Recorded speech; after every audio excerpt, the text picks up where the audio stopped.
आजकल कई युवा गलत कामों को अंजाम देते हैं। वो बहुत ही जल्द समय में पैसा बनाने, बहुत जल्दी अमीर बनने, इस चक्कर में वो कई गलत कार्यों को करते हैं। या कई युवा ऐसे जो सोचते हैं कि देखिए जो भाग्य में लिखा है उतना मिलना तय। कई लोगों को ज़्यादा मेहनत करनी पड़ती है तब जाके उन्हें उतना मिल पाता है, कई लोगों को कम मेहनत में उतना मिल जाता है। तो मेहनत तो हमें करनी पड़ेगी, ये तो निश्चित है। बिना मेहनत किए कुछ नहीं मिलता है।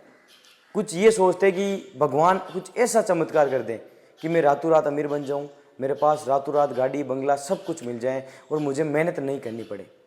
बिना मेहनत ऐसा पॉसिबल नहीं है। एक मैं छोटी सी कहानी आपके साथ साझा करना चाहता हूँ। एक बार शिवजी और पार्वती कहीं घूमने को निकलते हैं तो उन्हें रास्ते में एक बहुत ही गरीब परिवार मिलता है जिसकी स्थिति दयनीय थी। पार्वती से देखा नहीं गया और बोला, ये शिवजी आप इनको कुछ वरदान दो, इनके साथ कुछ एक चमत्कार कीजिए जिससे इनके पास सारी सुख सुविधाएं हो जाएं। शिवजी बोले कि ये गरीब है, ये अपने कारणों से गरीब है और जिस हिसाब से ये जितनी मेहनत कर रहे हैं वो आलसी थे। तीनों के तीनों लोग थे वो आलसी थे। बोला जितनी मेहनत कर रहे हैं उसके अकॉर्डिंग ये इनकी स्थिति ठीक है। वो जिद करने लगी कि नहीं नहीं, आप लोगों को इन्हें कुछ ना कुछ ना ऐसा चमत्कार इनके साथ करना पड़ेगा जिससे कि ये बहुत इनके पास सारी सुख सुविधाएं आ जाए। उनकी जिद के आगे शिवजी ने बोला, ठीक है, अगर आप इतनी जिद करें तो मैंने 3 वरदान दे देता हूँ। और शिवजी ने उनको 3 वरदान दे दिए और बोला कि आप जो चाहें वो मांग सकते हैं। वापिस 10 साल बाद जब शिवजी और पार्वती उसी रास्ते से गुजर रहे थे तो देखा कि उस परिवार की स्थिति पहले से ज्यादा दयनीय है। तब ये देख के बहुत ही उन्हें सरप्राइज हुआ। पार्वती ने जाके पूछा कि ये क्या हुआ, आपको तो 3 वरदान दिए थे।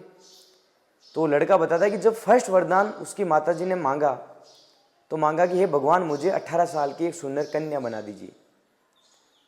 ये देख के उसके पति को बहुत गुस्सा आया और पति बोला, ये तूने क्या कर दिया, एक पूरा का पूरा वरदान ही खत्म कर दिया तूने, तो पूरा ये क्या मांग लिया तूने।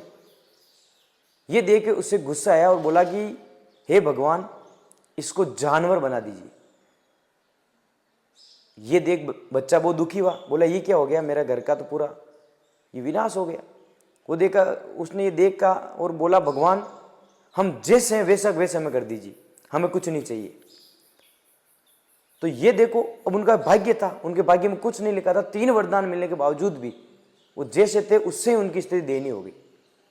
तो हमें ज्यादा लोभ लालच भी ना करते हुए ये ले लूं वो ले लूं, सब चीज मेरी हो, सबको मैं खरीद लूं, ऐसा पॉसिबल नहीं होता है। और कई लोग इस चक्कर में कि मैं सब कुछ मेरा हो बर्बाद हो जाते हैं, करोड़ों रुपया वो गंवा देते हैं। इसीलिए जितना भाग्य मिलेगा आप मेहनत करते जाइए, पर गलत डायरेक्शन में मेहनत